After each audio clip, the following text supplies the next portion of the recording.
Teach Us Jesus, Mountains and Valleys by Kevin Lett.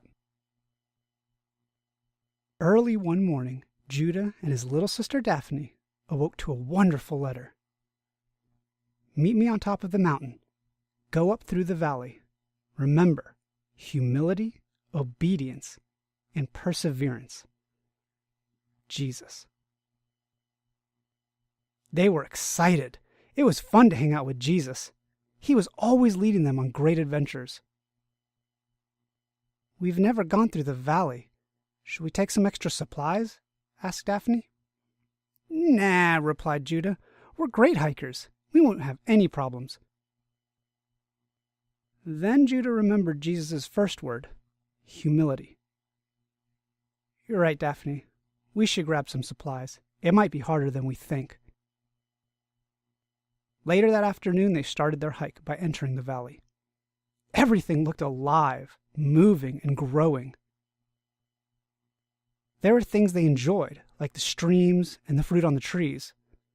There were also things they didn't enjoy, such as the heat, and especially all the little critters.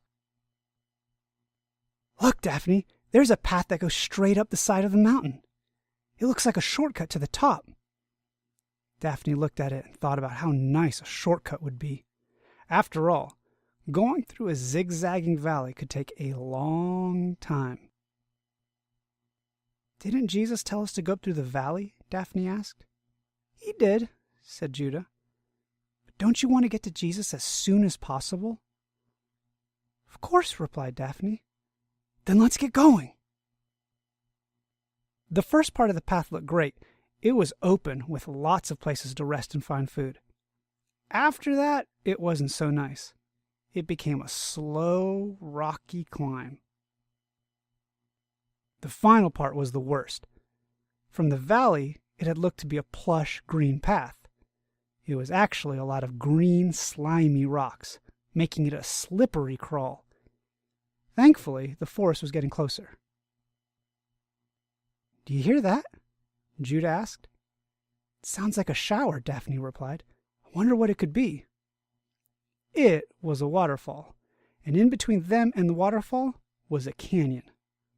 Now they would have to turn back because there was no way to cross. Judah and Daphne were very tired. Since they hadn't listened to Jesus' directions, they would have to return to follow the valley path. It's good we brought these supplies, said Judah. We can rest tonight and start again in the morning. After resting, they returned to the valley. I guess we should have listened to Jesus, Daphne said sadly. Yes, we should have obeyed, Judah replied. But just because we didn't obey at first doesn't mean we can't obey now. Jesus said to persevere, so we will. And they did. After hiking all day long, the two adventurers finally reached the top. And guess who was waiting for them? Jesus. All night long, Jesus told them amazing mountaintop stories. The stories were so fun that they didn't want this adventure to be over. But it was, and all they could do is wait for their next adventure. And that made them wonder, what would their next adventure be? Neither Judah nor Daphne knew what their next adventure would be. However, one thing they did know. If it was Jesus who was leading them, then it was going to be a great one.